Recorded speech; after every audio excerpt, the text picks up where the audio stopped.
has been defending an environmental record that critics call disastrous.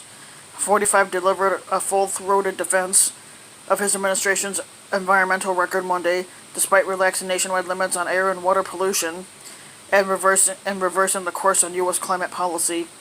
45's address, covering policies ranging from marine debris to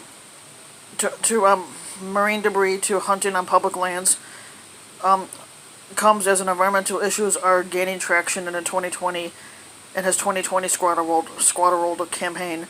While voters still rank the environment below top-tier priorities like the economy and healthcare, rising concern about climate change has prompted several Democratic hopefuls to make it central to their campaign. Former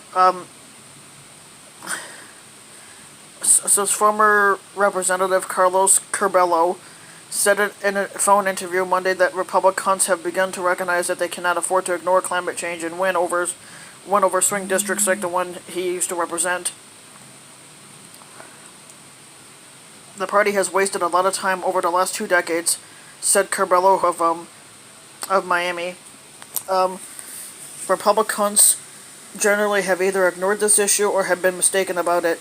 So there's a lot of work to do and not a lot of time because younger voters are losing their patience with the government's inaction on the climate policy. Facing cabinet members, including his Environmental Protection Agency and Interior chiefs, and stuff like that, the squatter said he had urged his deputies to tackle environmental challenges so we can provide the highest quality of life to all Americans.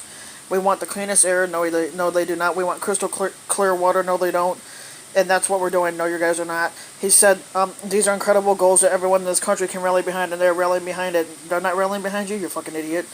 But 45's recounting of his accomplishments prompted howls of incredulity from environmentalists who noted that he had systematically dismantled dozens of policies over the past 2.5 years, aimed at safeguarding human health and the planet. Last month, the EPA eased curbs on carbon emissions from power plants. Next month, it is slated to finalize a rule freezing tougher mileage standards for cars and pickup trucks. These moves come as federal data suggests that U.S. air quality is worsening and its overall greenhouse gas emissions are on the rise. The number of unhealthy days for ozone and soot pollution reached 799 in 2018 and 721 in 2017. According to EPA data, the highest levels they've hit since 2012. The nation's carbon dioxide emissions increased more than 3% last year. According to the federal government, their biggest increase since 2010. 45 lecturing the world about America's environmental leadership is completely at odds with reality, said Winona Howder, who's the executive director of the advocacy group Food and Water Watch, in a statement. This administration has never met an environmental protection it wasn't eager to overturn.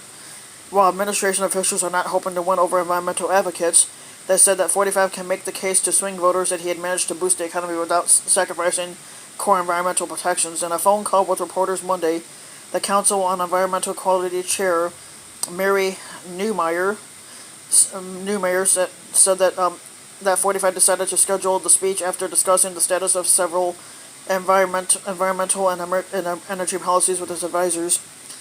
45's wife Ivanka Trump also urged her moronic dumbass father to talk about the environmental as part of his broader outreach to women, the women that basically that lost their credibility when they voted for him.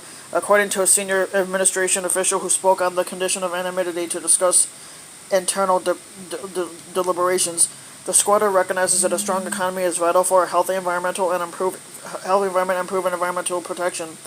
Newmeyer said under 45, this administration is focused on taking a practical approach to addressing environmental challenges while also supporting a strong economy. It remains unclear whether the White House message will resonate with Americans in the center of the political spectrum. More than likely it won't. While climate change and other environmental issues continue to resonate more strongly with Democrats than any other group, a majority of independents also rank it as an important consideration in the upcoming election, according to a recent Washington Post ABC News poll. 81% of Democrats say that the climate change was very important, and it was and that's more so than the 26% that said it was important for Republicans. So yeah, that's fucked up.